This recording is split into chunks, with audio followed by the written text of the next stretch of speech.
Good afternoon, everybody, and welcome once again to our weekly Flash and Arrow Hangout. It's your boy Paul English, and I'm going to be hosting this special event along with my buddy Mr. Chris. Chris, how are you? Hey guys, Chris from Greenbelt, Maryland. It's just like this week. Whoo! Juicy stuff, man. Just telling you. Oh my God. Yes, indeed. Yes, indeed. Caleb is not going to be here today. He's with someone special right now, and so we're going to do our best to carry on without him. So, obviously, it's our Flash and Arrow talk. We're going to get to that. But first, Chris was not able to join us on Tuesday when we recapped the big announcement. So I want to get his reaction to this. So, Chris, the news broke Monday night. A deal has been reached. Spider-Man is coming home. Give me your thoughts, man. This is huge freaking news. Huge! Huge! I've been wanting this ever since, like, the Abomination that was the Amazing Spider-Man 2 that came out a year ago. That movie was so, like, boggled with exposition and just heavy-handed with just lots of, like, building stuff. It's just like trying to cram every kind of, like, nuisance and kind of shit reference you can to the the upcoming Sinister Six film. And it's just like, I mean, that film really demonstrates that Sony has no clue where they're going with this property. To return it to its rightful owner, it has me excited. It's just like it looks like the thought of Spider-Man joining among the likes of Iron Man, Captain America is pretty damn exciting. It's pretty damn exciting, and I was like a huge advocate of him coming to the cinematic universe. I mean, it's just like, this is absolutely mind-blowing. This is absolutely. I don't know if I could be any more happier with this news. Absolutely. Oh, it's huge. It's huge. It is absolutely humongous. Whoever said you can't come home did not tell that to Spider-Man. All right, so let's talk. I want to get your some like the details about it. So like, based on all the information I've heard, it sounds like Spider-Man is going to make his debut in a Marvel movie, possibly Civil War, before his next debut film comes out in 2017, which. This film will be co-produced by Amy Pascal and Kevin Feige. Now, they're saying that Sony still retains the rights, distribution, and final say. They still have final creative control. Caleb put it pretty bluntly. It's they may have it on paper, but we all know who has the real creative control in it. It's Marvel. Kevin Feige is going to roll up to that studio. He's going to say, no! You people have fucked up Spider-Man too long. Get your goddamn hands out of the cookie jar. Get in the corner and stay there. I've cleaned your shit up. I'm going to make the Spider-Man movie that fans deserve. That's what's going to happen. Would you agree? Oh, yes, I would definitely agree. Like I said, I told you, like, Marvel has really completely lost their way, So, I mean, like I said, Amazing Spider-Man was a horrible, it was an unmitigated disaster. It was an unmitigated disaster. And I prayed that they would not, I prayed that Sony would not continue the franchise at this point. It's just like, what I'm hoping for. I mean, it may seem, it's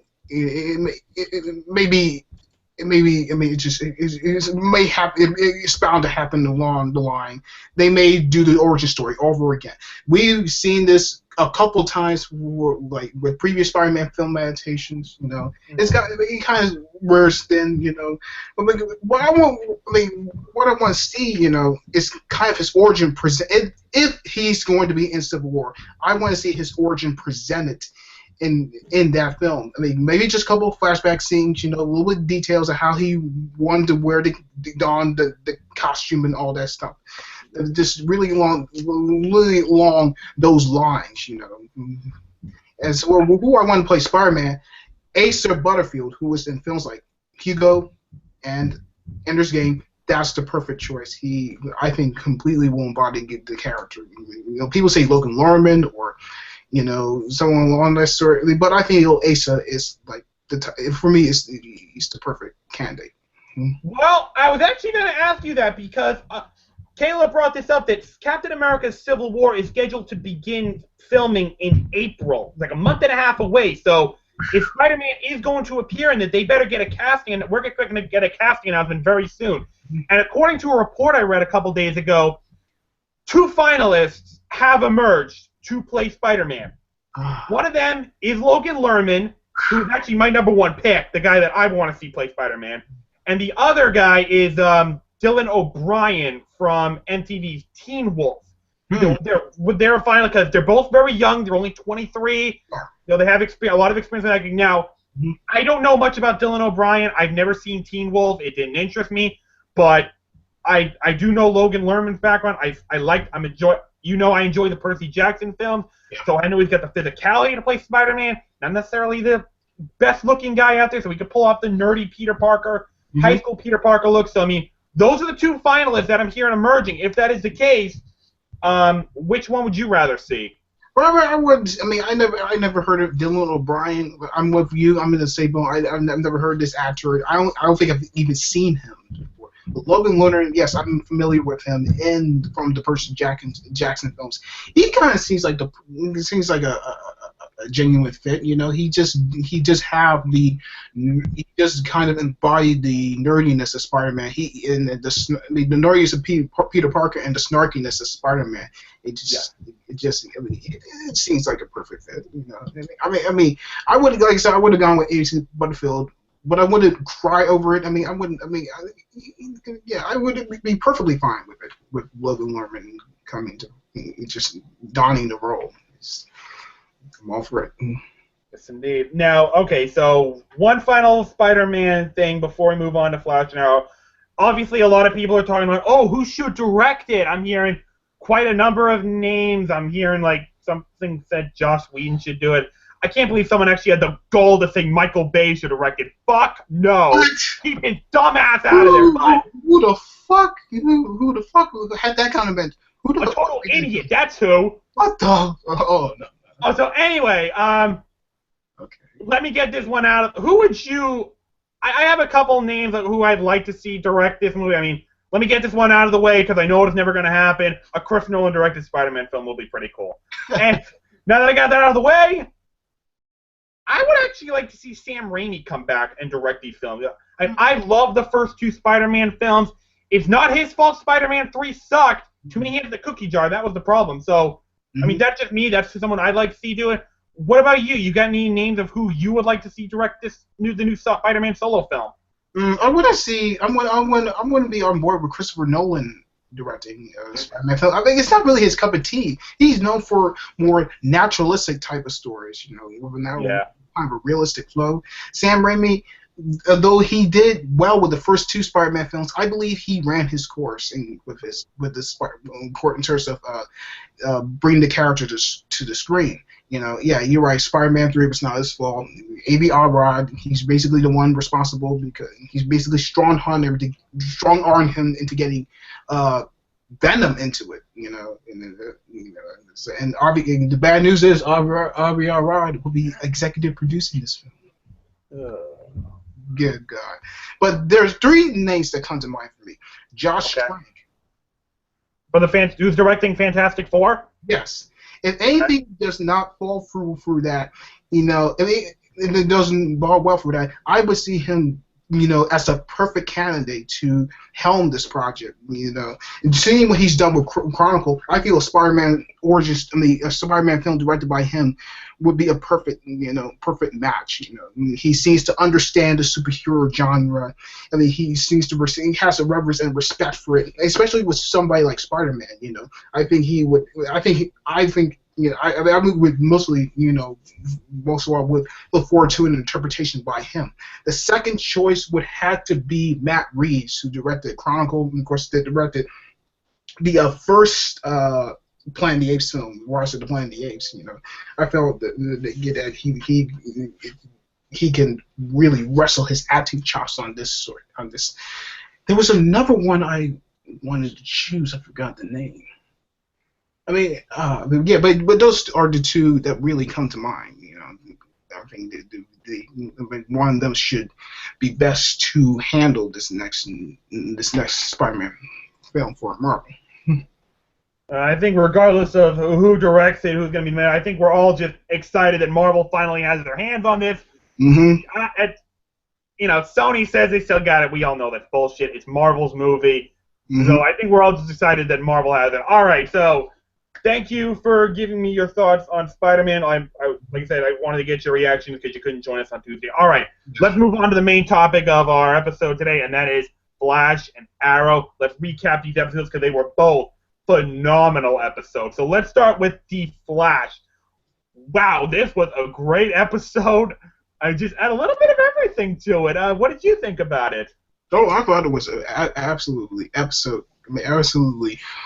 wonderful, like installment in the series. I loved. I just loved the overall progression, the storyline, especially with where they're going with Firestorm. I just love how they've been bringing this character to the screen. And also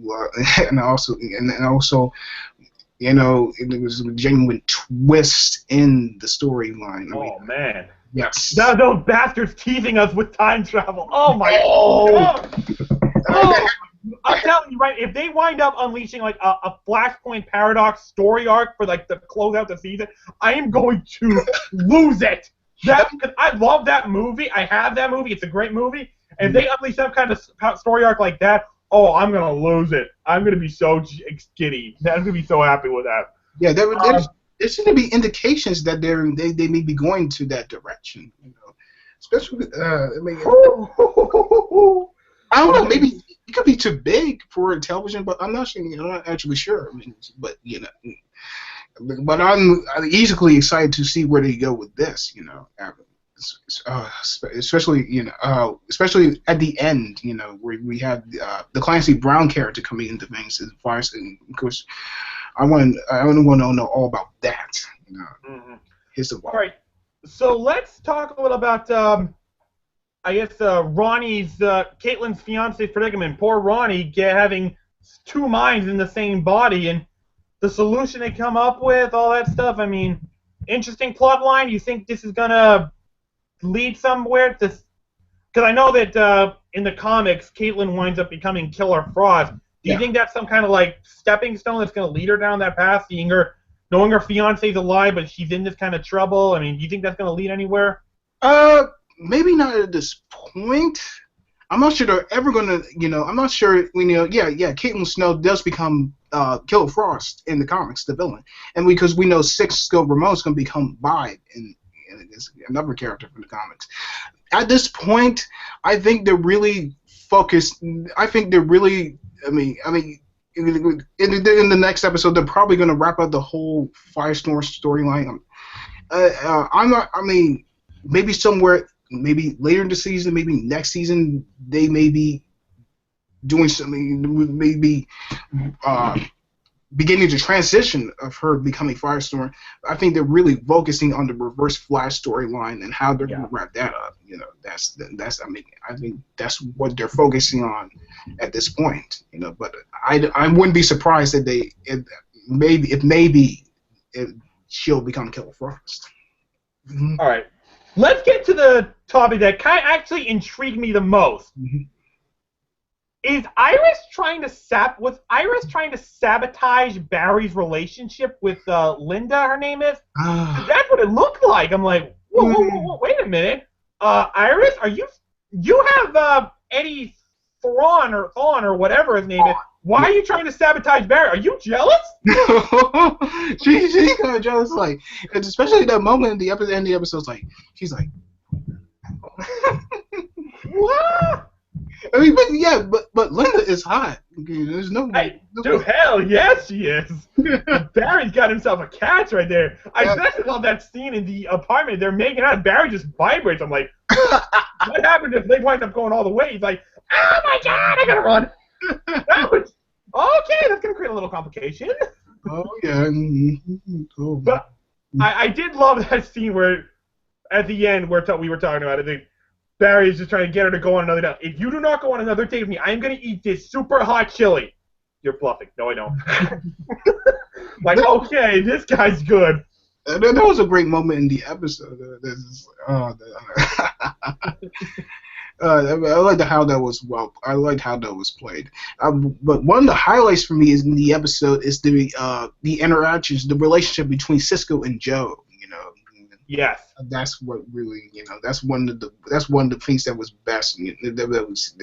I like their bond, their relationship. I like their partnership together. I mean, it's like an interesting dynamic. I mean, yeah. In the last few scenes of but yeah, I kind of followed it this way. Yeah, I kind of see Joe as a kind of a paternal figure to Cisco. Mm-hmm. And again, yeah, at that point he, kind of lost respect for he in the inevitable, because at some point he may lose respect for Wells because of all of our suspicions, that he may be the Reverse Flash. Was he one of them? Yeah. So I mean, awesome episode all around. A lot of great stuff. Before we wrap up the Flash and move on to Arrow, I have a question for you. Did you recognize the woman who currently owns Barry's former home? Oh, you bet I did. When I saw her name, I just got a little joy, like, oh my goodness, Star Trek alum is making an appearance. That's awesome. And she's still as hot as ever. Oh, she still looks good, considering that was, geez Louise, it's been 15 years since Deep Space Nine went off the air. I think it went off in 99, 2000. I mean, it's been 16. Yeah. Like, wow. So she still looks good. All right.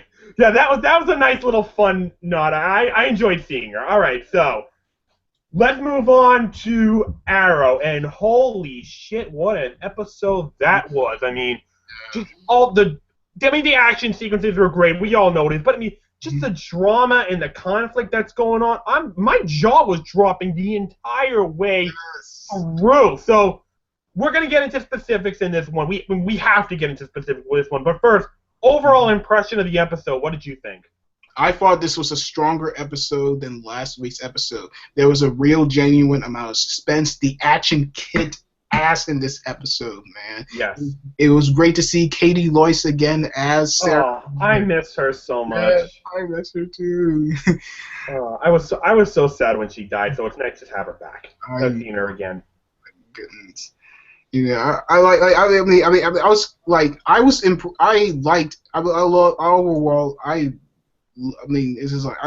loved how they developed the character.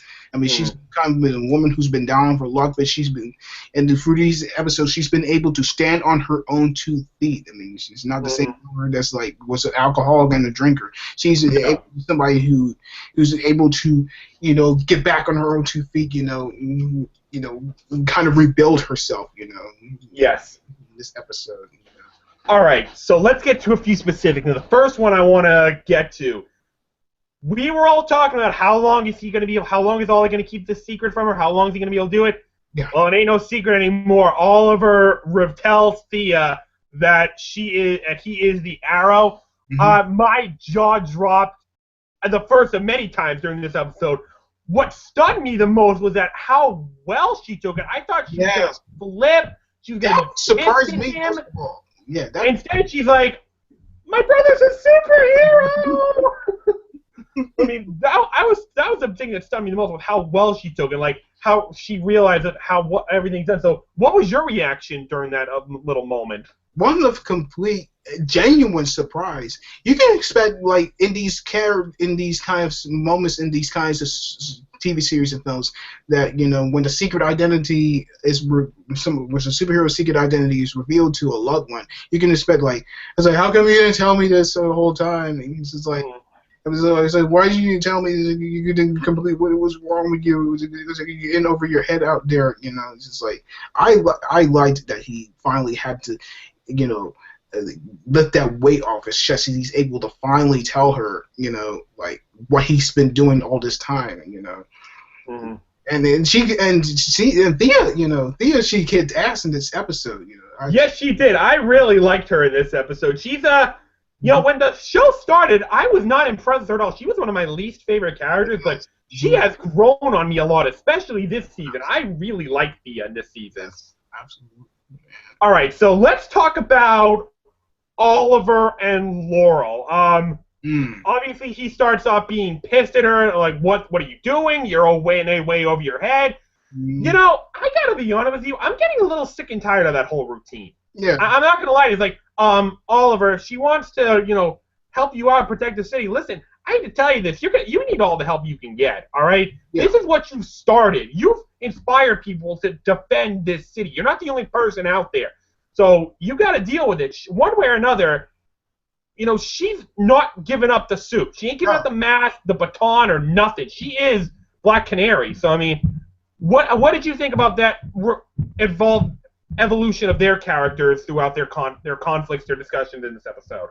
It was definitely needed, definitely needed, You could say, they could have just, they could have just they could just continued on with Oliver saying no. He's saying to Laurel, no, you don't have to be out. You shouldn't be out here. You're risking. It's too great a risk for you being out here. You're just doing this. Or he would say something simple like, you're doing this to get over Sarah's death. That could have been, the direction they took. But no, I was really satisfied, we got something different, that we got to see him embrace the fact that, yes, there are other people out there who want to protect the city. There are people out there who are risking their lives, to, protect others. It's just he won. It's not really just about him. It's really about them anymore. It's Felicity. Absolutely. The whole dynamic is different now. Absolutely, which leads to another big moment that I was like, whoa, what the fuck just happened? And that is when Laurel's been drugged with the vertigo. They're trying to save her. Thea comes down. Oliver tells her to go away, and Roy's like, what are you doing? No, you don't talk to us like that anymore. I mean, just that. Back and forth going on with Felicity. Going, listen, we need this. Oliver, you are just gone. You were dead for a month. We moved on. They're trying to do this out. I'm like, oh, okay, I'm sorry, but I'm back now. I'm like, so? This is a whole new dynamic, pal. You may be the leader anymore, but you're not the dictator of this group. We've grown. We've matured. So you better start listening to us. We're not going to just shut up and follow you wherever you go. I'm like, whoa! But at the same time, I felt that was needed. Yeah. You're right. He was dead for a month. We all know he wasn't, but as far as they were concerned, he was dead. And so they had to move on. They are not the same people that they were when he left. They have grown up. They are now their own people. So, yeah, I thought that was a huge development, and I really like seeing Oliver get shoved back a little bit. That was nice to see. So what did you think about that? Like I said, it was a dynamic that was needed. It could have gone like a different direction. It could have gone saying it could have gone with him, being in charge at all, like suddenly being in charge again. Like they're gonna follow him wherever he goes. But no, it didn't go that way. The surprising thing about this is that they're not necessarily running the show, but they're not gonna depend on just one person. They're gonna follow just one person. They got they kind of grown into this. They kind of grown into this. The kind of changing and evolving. And it was so refreshing not to see it go down the road where they're just going to fall over again. It's just like I said, it's a whole group dynamic. It's just like it's really about the team rather than just depending on just one person. Absolutely. All right, so one of the last specific things I want to talk to, and this one it was hard for me to watch because it was so emotional. The big reveal at the end when Laurel goes to Captain Lance, trying to explain that, ready to reveal that Sarah's dead, and at first Lance says, "Listen, you don't have to hide it from me anymore. Sarah's running off somewhere, and you're dressed up as the Canary. I get it. You want to help out. I'm pissed as hell that you kept this from me, but I get it." I honestly thought Laurel was gonna leave it at that, like, yeah, that's right. Sarah's off somewhere. I'm the Canary now. I'm sorry I didn't keep it from you. I thought Laurel was not going to be able to have the guts to tell Lance that Sarah's dead. But the fact that she did that was heartbreaking to watch, but at the same time, it's like,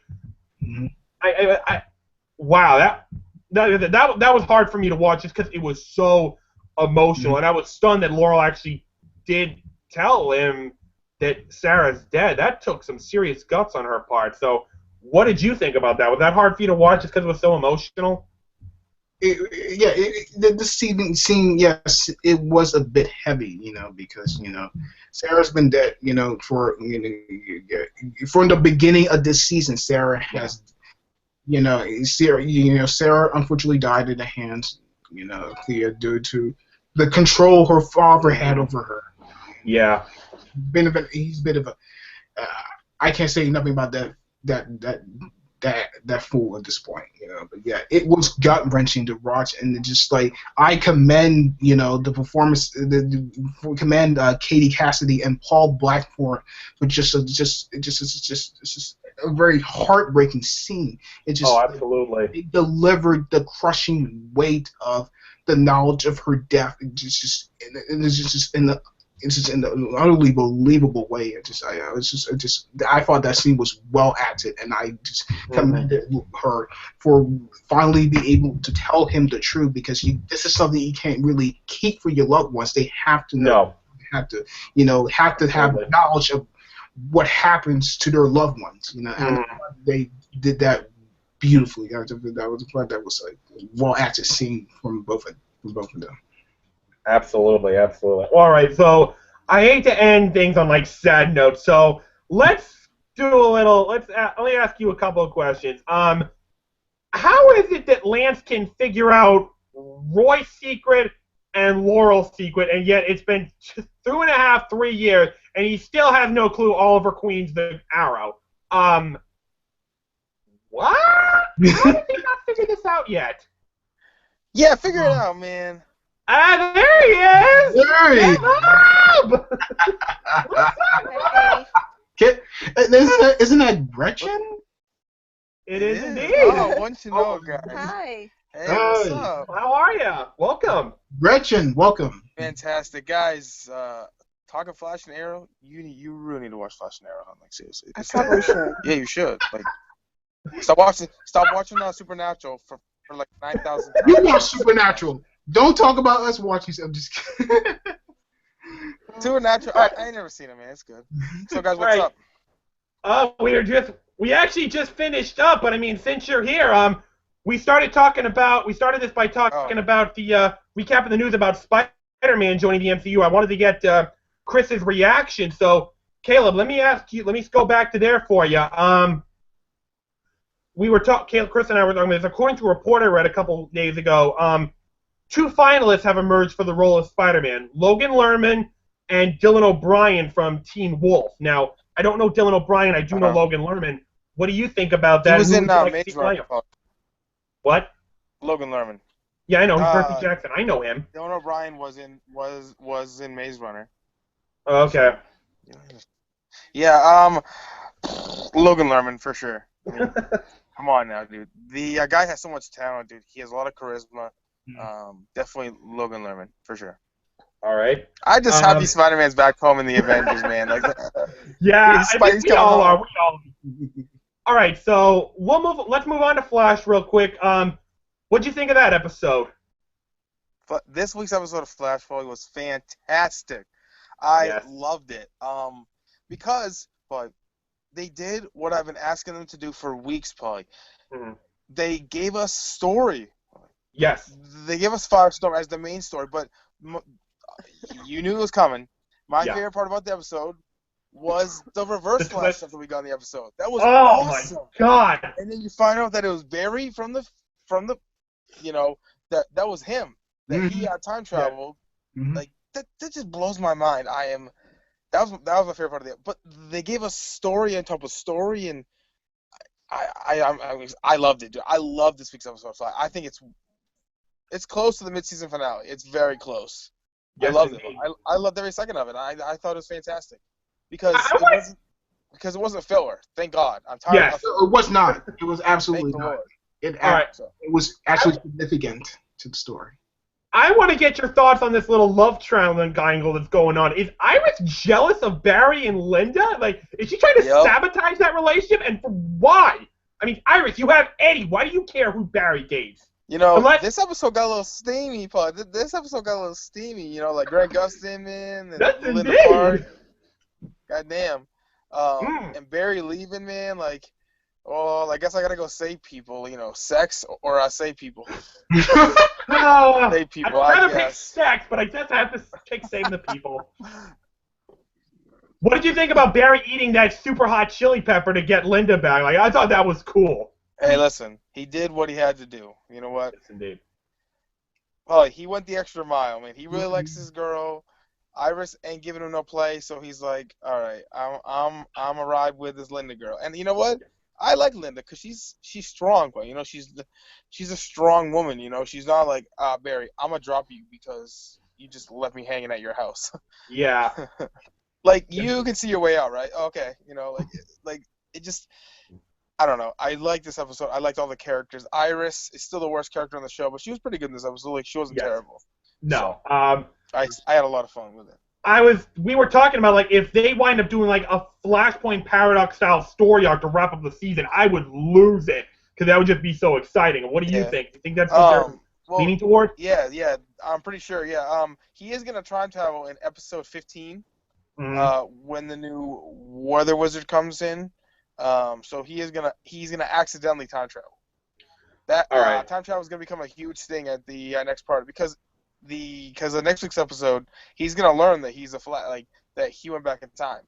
Yeah. So that's interesting, and I wonder whose blood the other one is. Eddie Thawne, maybe. Eddie Thawne, maybe. Possibly. I don't know. It wasn't Harrison Wells.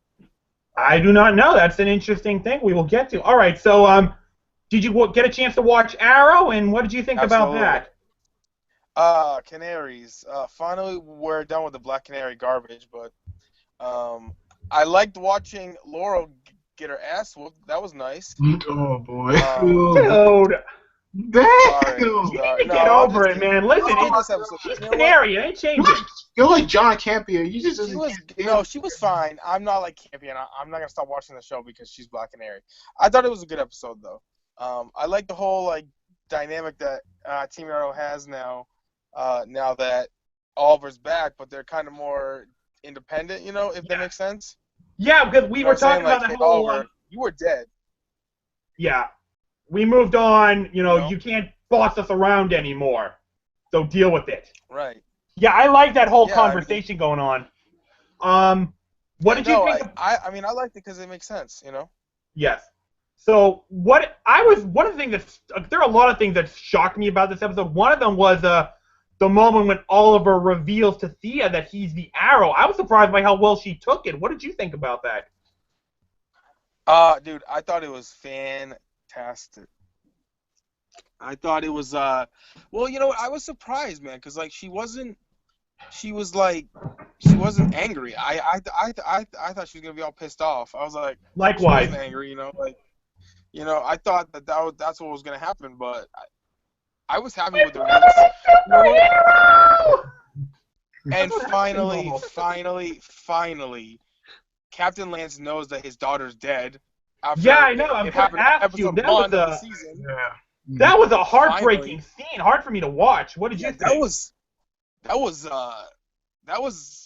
That kind of pulled at the heartstrings, because I thought that she wasn't gonna do it, you know, because I thought she was gonna say, oh, Sarah's not around and yada yada yada, but then she's like, that's not it. No, that's not what I had to tell you. I'm like, oh shit, she's gonna do it finally. And God, Paul Blackthorne is such a damn good actor. That guy is so good. He played that scene so well. I loved it.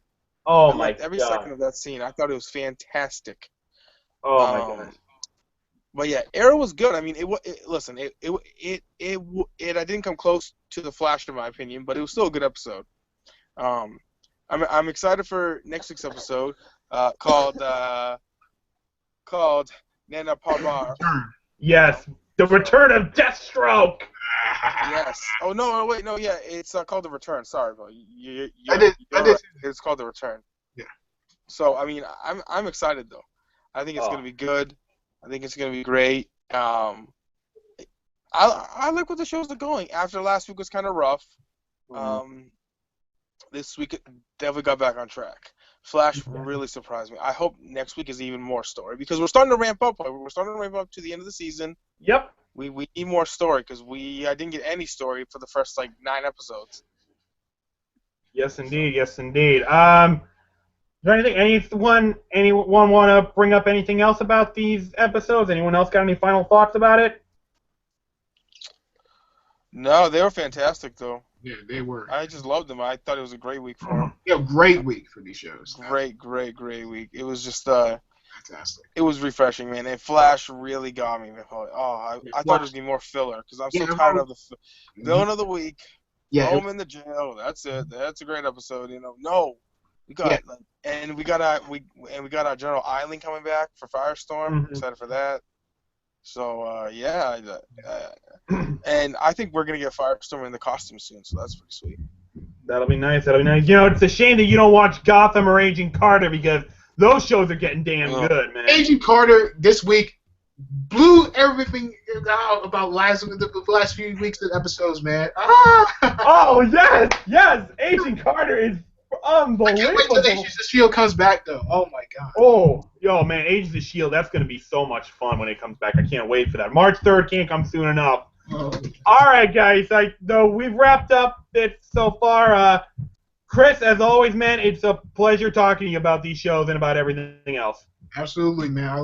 I enjoy talking about these things. Just talk about superheroes. One of my favorite things in the world, man. Talking to you guys about it is hell yeah, bro. Absolutely. And Caleb, I appreciate you joining us for a short time. Mm-hmm. Hey, man. I saw that you guys, and even though I have company, I wanted to hop in and at least give my 2 cents, man. Mm-hmm. So. Absolutely. But gentlemen, I will see you next Saturday. Yes, indeed. Yes, indeed. The show, because tomorrow just isn't looking too promising, probably. So. Yeah, unfortunately, I don't think we're going to be able to do our video game episode tomorrow just because there's so much stuff that I got to do. Life gets in the way sometimes, so our main episode, episode 12, has been delayed until Saturday, February 21st.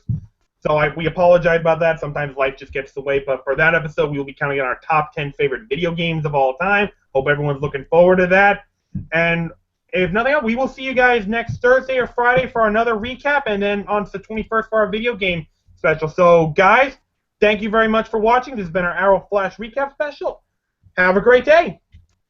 Have a good one.